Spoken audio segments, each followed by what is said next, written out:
தெரியுது எஸ்சிஆர்ஏ foreign contribution regulation act ரொம்ப ரொம்ப முக்கியம். ஏன் அப்படின்னா 2020-21 2 சம்பவம் நடந்தது இந்தியாவில். ஒன்று கூடங்குளம், இன்னொன்று ஸ்டெர்லைட். இந்த கலாட்டம் நடந்தது. அதை வந்து என்ன கண்டுபிடிச்சாங்கன்னா, அந்த போராட்டக்காரங்களுக்கு எல்லாருக்கும் பணம் வெளிநாட்டிலேருந்து வந்தது. அது எப்படி உள்ள வந்தது அப்படின்னு தேட ஆரம்பிச்சாங்க. அது சில அசோசியேஷன் மூலமாக வந்திருக்கு. எதுக்காக வாங்கினாங்க, எதுக்காக செலவு பண்ணோம் அப்படின்னு செக் பண்ணும்போது அவங்க எஸ்டாப்ளிஷ் பண்ண அந்த நோக்கம் வேறு, பணம் வந்த நோக்கம் வேறு.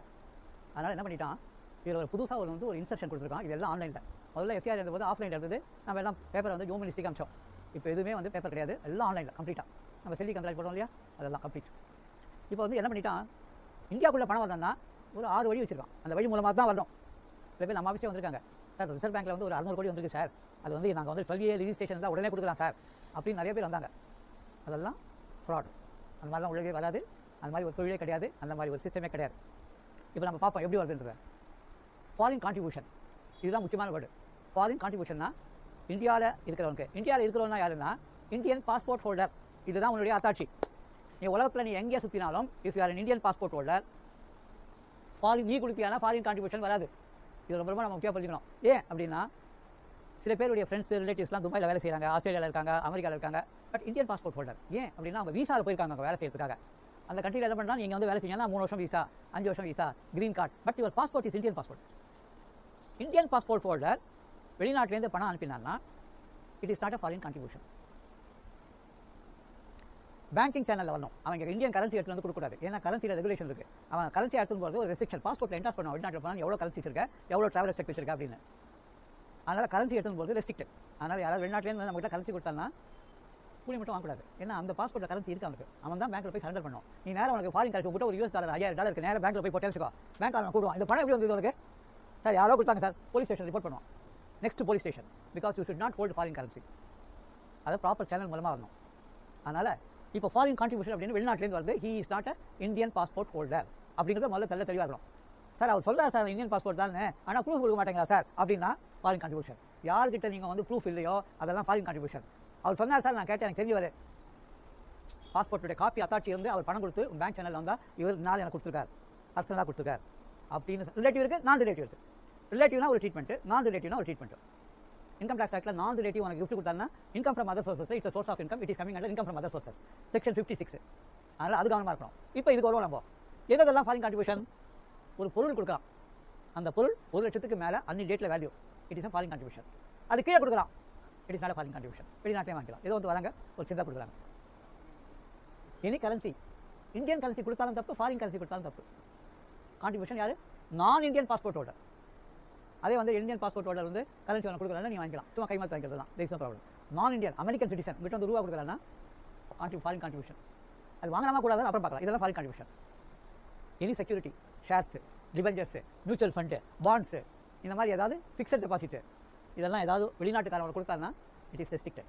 நீ நார்மலாக வாங்கக்கூடாது. உன் பேரில் ட்ரான்ஸ்ஃபர் பண்ணுறேன் அப்படின்னு சொன்னால் கூட நீ எதுக்காக transfer, it is income from other sources for the person. நான் ரிலேட்டிவ். ரிலேட்டிவ் வந்தால் டிமேட் அக்கௌண்ட் வழியாக வரணும், then foreign contribution. But Indian passport ஹோல்டராக இருந்தால் உனக்கு டிமேட் அக்கௌண்ட்டே ட்ரான்ஸ்ஃபர் பண்ணலாம், இல்லை வேறு யாருக்குனா ட்ரான்ஸ்ஃபர் பண்ணலாம். ரிலேட்டிவ் வந்தால் இது வந்து எக்ஸம்ப்டட் கிஃப்ட். நான் ரிலேட்டிவாக இருந்தால் டாக்ஸபிள் கிஃப்ட். அதை இன்கம் ஃப்ரம் அதர் சோர்சஸில் டிக்ளேர் பண்ணணும். ஸோ இது foreign contribution. Any interest income received on SP account, on FCR account. எனக்கு பணம் வருது எஃப்சிஆர் அக்கௌண்ட்டில், ட்ரஸ்ட்டுக்கு வருது, அது ஒரு 10 லட்சம் வருது.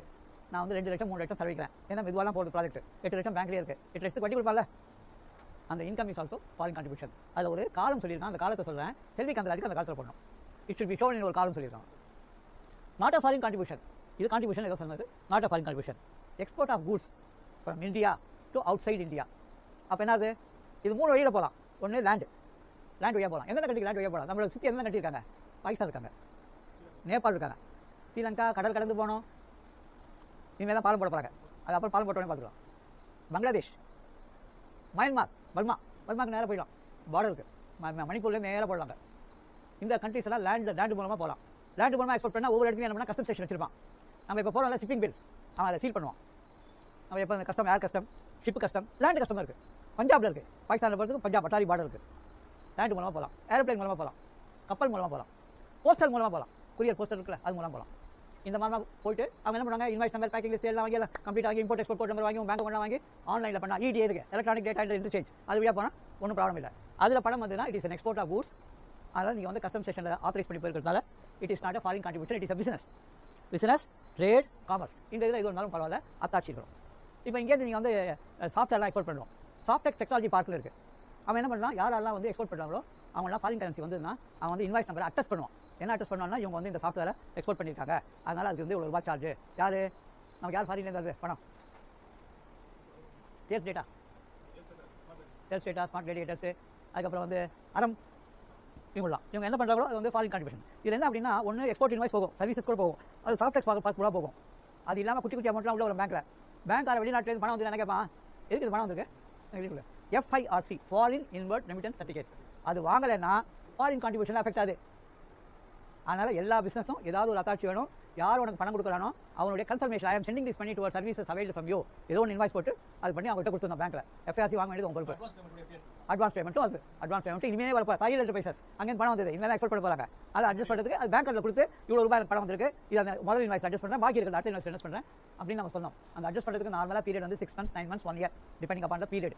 அது இல்லைன்னா நம்ம வேட்டு டெல் தம் ஏன் இல்லைன்னு சொல்லணும். நம்ம ஃபுல்லாக இது through banking channel, not a foreign contribution. ஏன்னா நீ ஒரு பொருள் கொடுக்குற, சர்வீஸ் கொடுக்குற, பணம் வருது. அடுத்தது foreign amount received for students. இப்போ வெளிநாட்டில் சில பேர் இங்கே படிக்க வராங்க, அவங்களுக்கு வந்து அங்கேருந்து பணம் வருது, யூனிவர்சிட்டிக்கு பணம் வருது, காலேஜுக்கு பணம் வருது, அவங்களுடைய ஹாஸ்டலில் தங்கி படிக்கிறாங்க, ஹாஸ்டல் ஃபீஸ் எல்லாம் வருது. அதெல்லாம் ஃபாரின் கான்ட்ரிபியூஷன் இல்லை. ஏன்னா we are doing some service to them. Conference, ஒரு பெரிய doctor conference, engineer conference, auditor conference, advocate conference எல்லாம் வெளிநாட்டில் இருக்கவங்க வருவாங்க. அவங்களாம் என்ன பண்ணுவாங்க, இங்கே அந்த கான்ஃபரன்ஸுக்கு ஃபீஸ் இருக்குது, அதெல்லாம் வெளிநாட்டிலேருந்து வரும். அது வந்து it is not foreign contribution, it is regular. Education institution, ஏதாவது ஒரு எஜுகேஷன் NRI கோட்டா இருக்கும், டாக்டர் இதெல்லாம் இருக்கும், அதுக்கு பணம் கொடுப்பாங்க, ஃபீஸுக்காக கொடுப்பாங்க. அதுவும் உங்களுக்கு வந்து இது கிடையாது, ஃபாரின் கான்ட்ரிபியூஷன் கிடையாது, it is a fees. So இதெல்லாம் இல்லாமல் மற்றதான் உங்களுக்கு ஃபாரின் சோர்ஸ். சரி, ஃபாரின்லேருந்து வந்தது, ஃபாரின்லேருந்து வரதெல்லாம் ஃபாரின் சோர்ஸா அப்படின்னா அவன் என்ன சொல்கிறான், வெளிநாட்டிலேருந்து வர பணம் யுனைடெட் நேஷன்ஸ் ஒன்று இருக்குது, எல்லாருக்கும் தெரியும் இல்லையா? அதே மாதிரி UN ஏஜென்சியில் நிறைய இருக்குது. அப்புறம் வந்து food and world health organisation, இப்போ கொரோனா ஆகுது, corona period world health organisation தான் எப்போதும் பேப்பர் வந்துருக்கும். ஏன்னா அவன் தான் கம்ப்ளீட் கண்ட்ரோல் அமைப்பு பண்ணியிருக்கான். என்ன டிசிமினேட் பண்ணி எல்லா கண்டிக்கும் சொல்கிறான், இந்த மாதிரி ஒரு வைரஸ் வந்துருக்கு, இந்த ஊசி போடணும், இப்படி இருக்கணும், அது சாப்பிடக்கூடாது, இது சாப்பிடக்கூடாது, ஒத்த டிஸ்டன்ஸ் மெயின்டைன் இதெல்லாம் வந்து. ஏன்னா இந்த வைரஸுடைய குணம் அவன் கண்டுபிடிச்சு சொல்லியிருக்கான். அதே மாதிரி அக்ரிகல்ச்சர் இருக்குது, அதே மாதிரி மிஷினரி இருக்குது, அதே மாதிரி டெக்னாலஜி இருக்குது, அதே மாதிரி சாஃப்ட்வேர் இருக்குது. உலகத்தில் எல்லாத்துக்கும் ஒரு இது இருக்குது, எக்கனாமிக் கோஆபரேஷன் எல்லாம் இருக்குது. அந்த யூஎன்லாம் வந்து பணம் வந்ததுன்னா அவங்க வந்து ஆராய்ச்சி பண்ணுறதுக்காக பணம் கொடுப்பாங்க. அது ஃபாரின் கான்ட்ரிபியூஷன் இல்லை. ஏன்னா இந்தியன் கவர்மெண்ட்டுக்கும் அவங்களுக்கும் ஒப்பந்தம் இருக்குது. இந்த மாதிரி நாட்டுடைய வளர்ச்சி, ஆராய்ச்சியுடைய வளர்ச்சி, பாதுகாப்பு, மருந்து, சுகாதாரம் இதுக்கெல்லாம் அவங்க கொடுக்குறதுனால அது ஃபாரின் கான்ட்ரிபியூஷன் இல்லை. அப்போ எது கான்ட்ரிபியூஷன்? ஃபாரினில் இருக்கிற ட்ரஸ்ட்டோ, சொசைட்டியோ, ட்ரேட் யூனியனோ யாராவது இங்கே கொடுத்தாங்கன்னா இந்தியாவுக்கு, அது ஃபாரின் கான்ட்ரிபியூஷன். அடுத்து யார் வாங்கலான்னு அப்புறம் சொல்கிறேன், யார் வாங்கக்கூடாதுன்னு.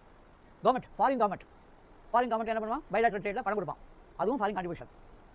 சிட்டிசன் ஆஃப் ஃபாரின் கண்ட்ரி, இது முக்கியமான என்ன தெரியுமா? இங்கேருந்து எல்லாரும் வெளிநாடு போகிறாங்களா, அமெரிக்கா போகிறாங்க, ஆஸ்திரேலியா போகிறாங்க, இங்கிலாந்து போகிறாங்க. ஒரு 10 வருஷம் ஆனவொடனே என்ன பண்ணுவாங்க, இந்தியன் பாஸ்போர்ட்டை கொடுத்துருவாங்க, சரண்டர் பண்ணிட்டு அந்த ஒரு பாஸ்போர்ட்டை வாங்கிடுவாங்க, யூஎஸ் பாஸ்போர்ட்டை.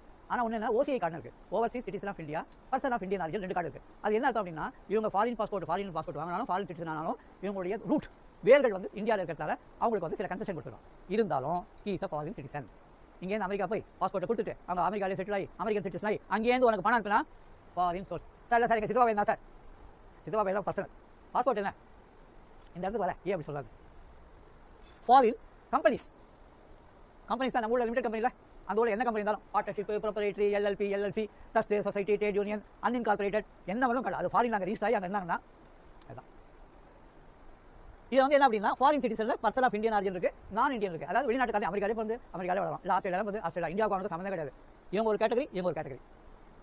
இவங்க கிட்டே இருக்குல்ல பணம் வாங்கக்கூடாது, பணம் வாங்கினா கவர்மெண்ட்டுடைய பர்மிஷன் கேட்டு தான் பணம் வாங்கணும். இப்போ ஃபாரின் சிட்டிசன் தான் அவங்க உறவுக்காரா நார்மலாக இருக்காது, இருந்தாலும் இருக்கலாம். இருந்தாலும் நான் இந்தியன், அவங்ககிட்ட வாங்குறது கஷ்டம். ரெண்டாவது ஸ்ட்ரைட்டாக வாங்க முடியாது, you have to get permission. Indian foreign passport holder அங்கே போய் இந்தியாவில் பாஸ்போர்ட்டை கொடுத்துட்டு போயிட்டான். இவங்ககிட்ட பணம் வாங்கினா 10 லட்ச ரூபாய்க்கு மேலே வாங்கினா ஒரு வருஷத்தில் கவர்மெண்ட் ரிப்போர்ட் பண்ணும். இங்கே வர முக்கியமாக நம்ம அடி வாங்குறது எங்கன்னு பார்க்கலாம். சில பேர் இங்கேருந்து சிங்கப்பூர் போயிருக்காங்க, அங்கேருந்து பணம் வருது, இங்கே வருது, அவன் சம்பாதிக்கிறான், இங்கே அனுப்புகிறான், அவங்க அம்மா அப்பா கொடுக்குறான். ஒரு வீடு வாங்குறாங்க, அவன் பேரில் ஒரு வீடு வாங்குறாங்க, 40 லட்சம் 50 லட்சம். அது யார் பேர் வருது, அப்பா பேர் அம்மா பேர் வருது, 70 லட்சம் 80 லட்சம் வாங்கிடுறாங்க. இந்தியன் கவர்மெண்ட் என்ன சொன்னாங்க அப்படின்னா, if it exceeds 10 lakh rupees, even if it is a relative, you have to file one form. இது 2020-21 அமெண்ட்மெண்ட் பண்ணால, அதுக்கப்புறம் இது வந்திருக்கு. FC3 FC1 பேர் இருக்குது, ஃபாரின் கான்ட்ரிபியூஷன். அதனால் இந்த 10 லட்சம் மேலே அப்படிங்கிறது வெளிநாட்டிலேருந்து ஒரு பேங்க் அக்கௌண்ட்டில் பணம் வந்துன்னா அது ஃபாரின் கரன்சியாக இருக்கலாம். இந்தியா ஃபாரின் கரன்சி நான் கன்வெர்ட் பண்ணி நம்ம கொடுத்துலாம். ஏன் தெரியுமா, இந்த நம்ம 26 years இருக்குல்ல, இது வரலாம் வந்து இங்கேருந்து போனது தான் கணக்கு பண்ணோம், உள்ளே வந்து கணக்கு பண்ணல. இன்னும் ஒரு 2-3 வருஷத்துல வந்துடும். Amount received from foreign currency, foreign remittance. இதுக்கு FC1 ஃபைல் பண்ணி கேட்போம். FC1 ஃபைல் பண்ணலன்னா ஃபஸ்ட்டு இதில் 10,000 பெனால்ட்டி. அதனால் யாருடைய பசங்க வெளிநாட்டில் இருக்காங்களோ அவங்க ஏதாவது பணம் வந்துச்சு ஒரு வருஷத்தில் 10 லட்சம் ரூபாய்க்கு மேலே இருந்தால் இது ஆன்லைன்லேயே பண்ணலாம். ஃப்ரீயாக இருந்தீங்கன்னா இந்த FC1 ஓப்பன் பண்ணி பார்க்க மாட்டேன். அது வேறு, இது வேறு. நாம் அதுவே இருக்குது ரைட்டா. இப்போது இந்த 10 லட்சம் வச்சுக்க, யார் வெளிநாட்டிலேருந்து ரெமிட்டிங்க பண்ணாலும் இந்த அமௌண்ட் உண்டு. ஃபாரினராக இருந்தால் 5 லட்சம் கொடுத்தாலும் உண்டு. இது யாருக்கு எக்ஸம்ஷன் 10 லட்சம்? இந்தியன் பாஸ்போர்ட் ஹோல்டராக இருந்து PIO கார்டு OIC கார்டு இருந்து இங்கே இந்தியாவில் ரெமிட் பண்ணி 10 லட்சம் மேலே இருந்தால் அவன் உறவுக்காரன் அவன் இருக்கலாம், அண்ணன் தம்பி அவன் இருக்கலாம், யார் வேணா இருக்கலாம். அந்த அமௌண்ட்டை ரெக்கார்ட் பண்ணணும். நம்ம FC1 கேட்பாங்க, நீ யார் கொடுத்தாங்க, எவ்வளோ அமௌண்ட், எப்போல்லாம் கொடுத்தாங்க, உனக்கு ஏதாவது ரிலேஷன்ஸ் இருக்கா இல்லையா, அவ்வளோதான். Just record. இது இப்போ அமெண்ட்மெண்ட் ஆனதுனால இன்னும் 1 or 2 இயர்ஸில் இது இம்ப்ளிமெண்டேஷன் வந்தால் வரும். பட் இப்போ யாராவது வந்தாங்கன்னா நம்ம வாலண்டியாக அவங்களுக்கு அட்வைஸ் பண்ணலாம் FCRA. இது ஒரு முக்கியம். அது ஒன்றும் சொல்லலை. 45 days from the date of receipt. அது டிலே ஆகி பண்ணியானா ஒவ்வொரு பெனால்ட்டிக்கும் 10,000, ஒவ்வொரு டிஃபால்ட்டுக்கும் 10,000 penalty or 5% of the receipt which every higher ஆகும். அந்த பெனால்ட்டி செக்ஷன் அப்போ வரும். ஃபஸ்ட்டு என்ன செக்ஷன் ஆகும், இதை பர்சன் அப்படின்னு ஜென்ரலாக சொல்லலாம். யார் person? Individual HF, association, first society, association, அதாவது அன்ரிஜிஸ்டர்ட் அசோசியேஷன். இது வந்து நம்ம சொசைட்டி ரிஜிஸ்ட்ரேஷன் ஆக்டில் பண்ணும். இது அசோசியேஷன். செக்ஷன் 25 கம்பெனி நான் ப்ராஃபிட் கம்பெனி. அது சென்னை ஆகணும், அவ்வளோ நான் ப்ராஃபிட் கம்பெனி. அப்போ நீங்கள் ஒரு கேள்வி கேட்பேன், லிமிடெட் கம்பெனி என்னாச்சு, ஃபேம் என்னாச்சு, இதெல்லாம் கேட்பல. அதெல்லாம் FCRA வராது. இவங்க வாங்கக்கூடாது. FCRA வரமாட்டாங்க. அப்போ எங்கே வருவாங்க? அவங்களுக்குன்னு தனியாக ஒரு செக்ஷன் இருக்குது RBI. ஃபாரின் இன்வெர்ட்டுக்கு வெளிநாட்டிலேருந்து மூலதனம் பண்ணணும்னா, சப்போஸ் அவர் பார்ட்னர்ஷிப் கம்பெனி வச்சிருக்கேன், இல்லை பிரைவேட் கம்பெனி வச்சிருக்கேன், நான் வெளிநாட்டிலேருந்து லோன் வாங்கணும், RBI பர்மிஷன் கேட்கணும். RBI என்ன சொல்கிறா அப்படின்னா, automatic route, restricted route, 2 route வச்சிருக்கான். Automatic route, restricted route. ஆட்டோமேட்டிக்காக நீ வாங்கிக்கலாம், ரிப்போர்ட் மட்டும் பண்ணணும். ரெஸ்ட்ரிக்டட் ரூட் பர்மிஷன் வாங்கிட்டு ரிப்போர்ட் பண்ணணும். அது அடுத்த தடவை உங்களுக்கு இருக்கிறேன். இது FCRA மட்டும் பார்ப்போம். ஃபாரின் கான்ட்ரிபியூஷன் ஃபார் எதுக்கு வாங்கலாம்? கல்ச்சரல், அதாவது எல்லாம் தர்மம். தர்மம் அப்படின்னா ஒரு ஃபிலாந்தரபி. கல்ச்சரல் என்ன அப்படின்னா, இப்போ ஒரு உதாரணத்துக்கு திருப்பராய்ஸ் எடுத்துக்கோம். அவங்க வந்து என்ன பண்ணால் பரதநாட்டியம், குச்சிப்பிடி, அதுக்கப்புறம் கதக்கடி இதெல்லாம் சொல்லிக் கொடுத்து அந்த ஆர்ட்டை ப்ரொமோட் பண்ணுறாங்க. கல்ச்சர் அது ஒன்று. இயல், இசை, நாடகம். அதுக்கப்புறம் வந்து ட்ரைபல் டான்ஸு, அப்புறம் ட்ரைபல் இது இருக்குது. அவங்களுடைய அந்த நம்ம தமிழ் சங்கமம், பறை இசை, அந்த இதெல்லாம் பொய்க்கால் குதிரை அதெல்லாம் இருக்குல்ல, அந்த மாதிரி ஒரு கல்ச்சர். எக்கனாமிக்னா பொருளாதாரம். இப்போ ஒரு ஊருக்கு ஒன்றுமே மலைவாழ் மக்கள் எங்கேயா இருக்காங்க, அவங்களுக்கு படிப்பு இல்லை, ஸ்கூல் இல்லை, அவங்களுக்கு சொல்லித்தர ஆசிரியர்கள் இல்லை, எலக்ட்ரிசிட்டி இல்லை, தண்ணி இல்லை. அதில் ஏதாவது ஒன்று இம்ப்ரூவ்மெண்ட்டு பப்ளிக். தனி ஒரு மனுஷனுக்கு இல்லை, மொத்த ஊருக்கும் ஏதாவது ஒன்று பண்ணலாம். ஸ்கூல் இல்லையா, ஸ்கூல் கட்டி தரலாம். எலக்ட்ரிசிட்டி வந்து வசதி செஞ்சு தரலாம். ரோடு இல்லையா, ரோடு செஞ்சு தரலாம். வாட்டர் இல்லையா, வாட்டர் செஞ்சு தரலாம். படிக்கிறதுக்கு டீச்சர்ஸ் அப்பாயின்ட் பண்ணலாம். எஜுகேஷன் இது என்ன செய்யும், அதுக்காக வரலாம். ரிலிஜியன், கோவில், சர்ச்சு, மாஸ்க்கு, குருத்வாரா, இதை எந்த டெவலப் பண்ணாலும் பொதுவாக அங்கே வந்து ஏதாவது ஆக்டிவிட்டி அன்னதானம் பண்ணுறது, பூஜைகளுக்காக கொடுக்குறது, விழாக்கள் எடுக்கிறது, இது வேணால் செய்யலாம். அங்கே இருக்கிற வந்து டெம்பிள்லையோ குருத்வாரில் வேலை செய்கிறவங்களுக்கு சம்பளம் கொடுக்குறது, இது வேணாம். சோஷியல் ப்ரோக்ராம்லாம் என்ன அப்படின்னா, இப்போது ஏதாவது ஒரு குரூப் இருக்காங்க. என்ன குரூப் இருக்காங்கன்னு வச்சுக்கோங்க, நம்ம குருவிக்காரங்களாக இருக்காங்க. அவங்களாம் எங்கே தராங்க, பிளாட்ஃபார்த்தில் தராங்க. அவங்களுக்கு படிப்பு கிடைப்பதா இருக்கா, ஒன்றும் கிடையாது. அந்த மாதிரி இருக்கிறவங்களுக்கு ஒரு வீடு கட்டி கொடுக்குறதுக்கு அவங்க இருக்கிற இடங்களில் வீடு கட்டி கொடுக்குறது, எலக்ட்ரிசிட்டி கொடுக்குறது. முன்னெல்லாம் குருவிக்காரங்களாம் பார்த்தீங்கன்னா ஒரு 10 வருஷத்துக்கு முன்னாடி ஒவ்வொரு இடமா போய் காக்கா அடிப்பான், தெரியல. இப்போ காக்கா யாரும் அடிக்கிறதில்ல. அவங்களாம் இருக்காங்க யாரும் அவங்களுக்கு நான் பண்ணல. நீங்களா யாரும் இருக்கீங்களா? எல்லா குருவிக்காரும் பிஸ்னஸ் ஆகிட்டான், தெரியுமா? இது என்னன்னா இந்த சோஷியல் ப்ரோக்ராம். இவங்கெல்லாம் வந்து இந்த மாதிரி குருவி அடிக்கிறாங்க, காக்கா அடிக்கிறாங்க, காக்கா அடிச்சு பண்ணால் இதில் கொடுக்குறான், ஏதோ ஹோட்டலில். அதை வந்து இவங்க வந்து ஏதோ கறி சொல்ல, கறி காக்கா கறி இல்லை, அது வேறு ஏதோ கறி சொல்லி காக்கா கறி போடுறாங்க. கலந்து விட்டுருவான். அதனால் அவங்கள மாதிரிலாம் பண்ணக்கூடாதுன்னு சொல்லிட்டு அவங்களுக்கு மறுவாழ்வு கொடுத்து இந்த மாதிரி விற்கணும், நீங்கள் ட்ரெயினாக கொடுத்து போலீஸ்காரங்கிட்ட பர்மிஷன் கொடுத்து ஒரே தான் அடித்தடி கலாட்டா கொடுக்கூடாது, திருடக்கூடாது, எந்த கம்பெனியும் வரக்கூடாது. அதை பண்ணணும்னு சொல்லிட்டோம். எல்லா குருவிக்காரும் பிஸ்னஸ் மேன் ஆகிட்டான். Social program. இதே மாதிரி அடுத்து வரப்போது யாருன்னா, நாட்டில் நிறைய வந்து யூனிக்ஸ் அலிகளாக இருக்காங்க, சில பிச்சை எடுத்துருக்காங்க, அப்புறம் பணத்தை குடிச்சிட்டு கலாட்டா பண்ண ஒருத்தர் வச்சிருக்காங்க. அவங்களுக்கும் வந்து ரிஃபர்மேஷன் வரப்போகுது. எல்லாருக்கும் வந்து பிச்சை எடுக்கூடாது. யாருக்கும் இருக்கும், எல்லாருக்கும் ஒரு வேலை, ஒரு தொழில் எல்லாம் கொடுத்து அது பணம் கொடுப்பாங்க. பணம் கொடுத்து நீ கொஞ்சம், அதாவது என்ன அப்படின்னா, 100 ரூபாய்க்கு அவங்களுக்கு என்ன பண்ணால் 70 ரூபாய் 30 ரூபா இருக்குது, 30% ப்ராஃபிட். அதே மாதிரி இது கொடுப்பாங்க, 70 ரூபா கூட 100 ரூபாய்க்கு சார் கொடுக்குறேன். அந்த மாதிரி ஒரு ப்ரோக்ராம். இது மாதிரி யாராவது செய்யலாம் தான் செய்யலாம். அதுக்காக வரலாம். யாரெல்லாம் வாங்கக்கூடாது அதுவும் தெரியும் இல்லையா? MLA, MP, கவுன்சிலர் இவங்களாம் வாங்கக்கூடாது. ஆனால் MLAவோட பையன் அமெரிக்கா இருக்கான், அவன் அவங்க அப்பா அனுப்புறான், வாங்கிக்கலாம். தனியாக வாங்கலாம். ஆனால் MLA பொசிஷன், MP பொசிஷன், எனக்கு தெரிஞ்ச ஒரு அமெரிக்கா இருக்காரு, அவர் சமூக சேவை செய்யணுன்றாரு. எங்கள் ஊரில் தண்ணி இல்லை, அதனால் எங்கள் வீட்டுக்கு ஓவர் எல்லாருக்கும் தண்ணி பைப் லைன் கொடுக்குறேன் அப்படின்னு சொல்லிட்டு பணம் வாங்கி கொடுக்குறாரு. ஆனால் அவர் பையன்கிட்டேருந்து பணம் வாங்கிட்டு அவர் போட்டு கொடுக்கலாம், அதுவும் பர்மிஷன் வாங்கிட்டு. Newspaper editor, printer, publisher, cartoonist, columnist, correspondent. இந்த நியூஸ் பேப்பர் வேலை செய்கிற யாரும் நியூஸ் பேப்பருக்காக வாங்கக்கூடாது, அந்த பத்திரிகைக்காக விடக்கூடாது. அவங்க பசங்க வந்து வெளிநாட்டில் இருந்தாங்கன்னா அவங்களுடைய பர்சனல் செலவுக்காக வாங்கிக்கலாம், அது செப்பரேட். பொலிட்டிக்கல் பார்ட்டி, எந்த பொலிட்டிக்கல் பார்ட்டி வாங்கக்கூடாது வெளிநாட்டிலேருந்து. யாரெல்லாம் வந்து எலெக்ஷன் கமிஷன் ரிஜிஸ்டர் பண்ணிருக்காங்களோ அதெல்லாம் வாங்கக்கூடாது. நியூஸ் ரிப்போர்ட்டர், அவன் வந்து ஃப்ரீலான்ஸ் ரிப்போர்ட்டராக இருக்கலாம், இல்லை ஏதாவது ஒரு பத்திரிகைக்கு இருக்கலாம், இல்லை ஒரு டிவிக்கு இருக்கலாம், இல்லை நம்ம இது இருக்குல்ல சோஷியல் மீடியா நிறையவே வந்துருக்காங்க. இப்போ அவங்களா கூட இருக்கலாம், அவங்க கூட எலக்ட்ரானிக் மீடியா வெளிநாட்டிலே பண்ணக்கூடாது. அவங்களுக்கு ப்ரொஹிபிட்டட் பர்சன். யார் இந்த ப்ரொஹிபிட் பர்சன்னா, இவங்கள யாராவது ஒருத்தர் வந்து வாங்கக்கூடாதவங்க வாங்கி கவர்மெண்ட் கண்டுபிடிச்சி அவங்கள பேன் பண்ணுறாங்கல்ல, அதில் சில பேர் பேன் பண்ணியிருக்காங்க. அது ஒரு லிஸ்ட் கொடுக்கலாம், யாரெல்லாம் பேண்டு, யாரெல்லாம் வெளிநாட்டில் பேண்டு, உள்நாட்டில் பேண்டு எல்லாம் கொடுக்கலாம். அந்த லிஸ்ட்டை பார்த்தா எல்லாம் தெரியும். அது என்னன்னு நான் போக சொல்கிறேன். ஸோ இப்போ மொத்தத்துக்கும் தெரியுது என்ன அப்படின்னா, நமக்கு இது உள்ள வரதா இருந்தால் இண்டிவிஜுவல் அசோசியேஷன் இதுதான் வரணும். இந்த உள்ள வரதுக்கு முன்னாடி நம்ம வந்து FCRA மினிஸ்ட்ரி ஆஃப் ஹோம் அஃபேர்ஸில் நம்ம வந்து 2 ரிஜிஸ்ட்ரேஷன் இருக்குது. ஒரு ரிஜிஸ்ட்ரேஷன் ஏற்கனவே அவங்க வந்து அசோசியேஷன் ஃபஸ்ட்டு செக்ஷன் 8 கம்பெனி வச்சிருந்தாங்கன்னா கடந்த 3 வருஷத்தில் அவங்களுடைய டோட்டல் செலவு 15 லட்சத்துக்கு மேலே இருக்கணும். இருந்தால் பர்மனெண்ட் ரிஜிஸ்ட்ரேஷன். பர்மனெண்ட் அந்த ரிஜிஸ்ட்ரேஷன் 15 லட்சத்துக்கு கீழே இருக்காங்கன்னா 3 வருஷம் இப்போ ஆரம்பிச்சா திருப்பி எடுத்துக்கோ. திருப்பி ஆரம்பிச்சா டெம்பரரி ரிஜிஸ்ட்ரேஷன். ஆனால் டெம்பரரி ரிஜிஸ்ட்ரேஷன் பர்மனெண்ட் ரிஜிஸ்ட்ரேஷன் என்ன வித்தியாசம்னா, பர்மனெண்ட் ரிஜிஸ்ட்ரேஷன் நீ யார்கிட்டேருந்து வாங்கினா பணம் வாங்கலாம். அவங்களுடைய identity proof, address proof, bank மூலமாக வந்ததுக்கு ப்ரூஃப் கொடுக்கணும், டாக்குமெண்ட் கொடுக்கணும். அதை ஆடிட் பண்ணணும். Audit as a certify that I have seen the document, the transactions are genuine, the amount has been received from the party and it has been used for the purpose of the objects of the trust. இதை நம்ம முக்கியமாக certify பண்ணணும். ரெண்டாவது, இதை யாராவது identity proof, address proof இல்லைனா நம்ம audit ரிப்போர்ட்டை மென்ஷன் பண்ணணும். அனானிமஸ் டொனேஷன் பேர் இருக்குது. அதாவது யார் பேர் தெரியாத டொனேஷன் கொடுத்துருவான். FCRA அனானிமஸ் டொனேஷன் தான் கோயிந்தா பெனால்டி. அதனால் டாக்குமெண்டேஷன் இப்போ செல்வி கந்தலா வெளிநாட்டிலே வருது அப்படின்னா பார்க்கணும். ரெண்டாவது ஒன்று பெண்டிங் ஒன்று இருக்குது செல்வி கந்தலா. இது என்ன அப்படின்னா, அவர் இந்தியன் பாஸ்போர்ட் கொடுத்துட்டு ஃபாரின் பாஸ்போர்ட் வாங்கிட்டாரு, OCI கார்டு இருக்குது, இஸ் ஃபாரின் சிட்டிசன், அவருக்கு ரிசர்வ் பேங்க் ஆஃப் இந்தியாவில் பர்மிஷன் வாங்கணும். இந்த அளவில் நம்ம வாங்கலை. அது ஃபார்மாலிட்டி. அதை இந்த வருஷம் வாங்கிட சொல்லு, இப்போ ஆரம்பிச்சு சொல்லு, இப்போ கூப்பிட்டு இந்த வருஷம் முடிச்சு சொல்லு. இதெல்லாம் நம்ம வாலண்டியாக போகிறோமோ கண்டோனேஷன் அப்படியே போட்டு முடிச்சிடலாம். ஆனால் அவன் வந்ததுக்கப்புறம் கண்டோனேஷன் போட்டால் இட்ஸ் ஆல்சோ வயலேஷன். அதனால் இதெல்லாம் ஞாபகம் வச்சுங்க. ஃபாரின் கரன்சி, ஃபாரின் கான்ட்ரிபியூஷன் முதல்ல ஒரு தடவை ரிஸ்டப் பண்ணிங்க. இதெல்லாம் நான் கூட்டிட்டு ஒரு வீடியோ போடலாம் கூட மறுபடியும் ஒரு போகிறேன். Very very important. இது கம்பெனி லிமிடெட் கம்பெனியாக இருந்தால் ஒன்றும் ப்ராப்ளம் இல்லை. ரிசர்வ் பேங்க் ஆஃப் இந்தியாவில் automatic route, prohibited route, conditional route இருக்குது. இந்த ஆட்டோமேட்டிக்னா அது ஒரு லிஸ்ட் இருக்குது, அதான் சொல்கிறேன். கண்டிஷனல்னா இவ்வளோ வரலும் நீயே கொண்டு வந்துடலாம் பணத்தை, ஆனால் எனக்கு ரிப்போர்ட் பண்ணணும். அதுக்கு மேலே போச்சுன்னா என்கிட்ட பர்மிஷன் வாங்கணும். ப்ரொஹிபிட்டட் என்கிட்ட பர்மிஷன் இல்லாமல் ஒரு பைசா விட வரக்கூடாது. இந்த 3 ரூட் இருக்குல்ல. சரி, இப்போது இன்கம் டேக்ஸ் ஆக்டில் பார்க்கலாம் எவ்வளோ பேர் இருக்கலாம். ஒன்று இண்டிவிஜுவல், HFO இண்டிவிஜுவல் ஒன்றா இருக்குது. அடுத்தது பார்ட்னர்ஷிப் ஃபார்ம். பார்ட்னர்ஷிப் ஃபார்ம் இங்கே எங்கேயா வந்திருக்கா? எங்கே வரல. அப்படின்னா என்ன சொன்னால், பார்ட்னர்ஷிப் ஃபார்ம் ஒரு பைசா வாங்கினாலும் வெளிநாட்டிலேருந்து லோனாவோ இல்லை கேபிட்டலாவோ 2 தான் இருக்குது, வேறு ஒன்றும் இருக்காது. வாங்கினா ரிசர்வ் பேங்க் ஆஃப் இந்தியாவில் பர்மிஷன் கேட்கணும். அதனால் அது ஒரு ஏரியா. யாராவது பார்ட்னர்ஷிப் ஃபார்ம்.